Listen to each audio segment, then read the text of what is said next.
It is Monday. It's the 2nd of September. I'm Monita Rajpal. This is CNN News Center live from Hong Kong. Our top stories today. U.S. officials say 2 of their naval ships have entered the Red Sea. They say the ships are not there for combat, but for a greater U.S. military presence in the region. Meanwhile, Russia's foreign minister has come out in staunch defense of his Syrian ally, Bashar al-Assad. Sergei Lavrov says there is no concrete evidence that Syrian forces used chemical weapons on their own people. Well, the Arab League says it's not enough to condemn the al-Assad government. Action should be taken. Nick Robertson joins us now from Amman in neighboring Jordan with more on the view from the region. And so we're hearing differing views. The Russians are saying there's no concrete evidence. The Arab League is saying more needs to be done against al-Assad. What is the Arab League? What are they exactly are they saying? Well, what they're saying is that the international community now needs to act. The resolution that... Nick, thank you very much for that. Nick Robertson there live for us from Amman in Jordan. Well, U.S. President Barack Obama begins a second day of rallying lawmakers ahead of a vote on military strike on Syria. With more on this, Dana Bash joins us now live from Capitol Hill in Washington with what kind of uphill battle the president is up against there, Dana? That is an understatement, Monita. The White House says that they are trying to flood the zone in trying to change. Let's bring you up to date on some of the other stories we're following for you here at CNN News Center. From president to defendant, Mohamed Morsi has been ordered to stand trial on charges of incitement to murder and thuggery. Morsi, shown here a day before he was ousted by Egypt's military, is to stand trial with 14 members of the Muslim Brotherhood. The charges relate to deadly clashes near the presidential palace in Cairo last year. Ironically, those charges are similar to the ones for which another Egyptian president, Hosni Mubarak, is facing. No date has been given for the trial. Coalition commanders in eastern Afghanistan say NATO and Afghan forces successfully fought back an attack by Taliban suicide bombers and gunmen. They say the militants were posing as Afghan police when they attacked a U.S. base near the border with Pakistan. Officials say the assault sparked a shootout that left all 3 assailants dead. No military personnel or civilians were killed.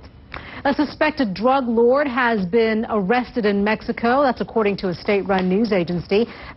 Alberto Corolo Fuentes, who also goes by the name of Ugly Betty, is thought to be the head of the new Juarez cartel. His reported capture is the latest in a series of recent high-profile drug arrests. German national elections are just 3 weeks away, but Chancellor Angela Merkel and challenger Pierre Steenbroek have just held their only face-to-face debate. Seeking her 3rd term as chancellor, Merkel has assured voters that if she wins, Germany will be in, quote, safe hands. Former South African President Nelson Mandela has spent his first night out of hospital in 3 months. On Sunday, the 95-year-old was taken by ambulance to his home near Johannesburg, where he'll continue to be treated for a lung infection. You are watching CNN News Center live from Hong Kong. Renewed concern as officials record a sharp spike in radiation levels at Japan's Fukushima nuclear power plant. We'll bring that to you next.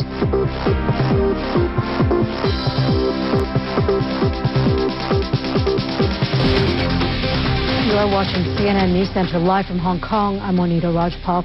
Radiation levels at Japan's Fukushima nuclear power plant are 18 times higher than previously thought. And some say this is high enough to kill an exposed person in just 4 hours. The Tokyo Electric Power Company, or TEPCO as it's known, recorded the spike in radiation levels at the contaminated water storage tanks on Saturday and said it's no cause for alarm. The Japanese government has said it would do more to address the issue. Paula Hancock joins us now live from Seoul with more on this. Paula.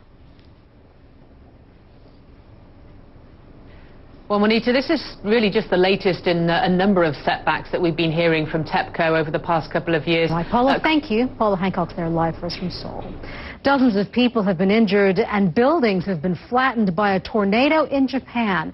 Meteorologist Karen McGuinness is at the World Weather Center with more on that. Karen? This is absolutely spectacular. We will show you the pictures coming up in just a second, both from Japan as well as into Taiwan. Now, Karen, thank you very much. Karen McGuinness there. Now, he was the man who managed to coax an apology out of Richard Nixon. Veteran British journalist David Frost passed away at the weekend. His family says he had a heart attack Saturday while on a cruise ship where he was scheduled to give a speech. Aaron McLaughlin has a look back at his career and the interview for which he will always be remembered. One, you could get $1 million and you could get it in cash. I know where it could be. You are watching CNN News Center live from Hong Kong. History has just been made in the world of international football, and this man, Gareth Bale, is at the center of it. The Welsh footballer has just signed a record-breaking transfer deal. The move sees him leave the English Premiership side Tottenham Hotspur to Spain's Real Madrid in a deal reportedly worth a whopping $130 million. Amanda Davis joins us now from London. Amanda, it must be really nice to feel so wanted at the tender age of 24. Who knows, Monita? But yes, know. It must be.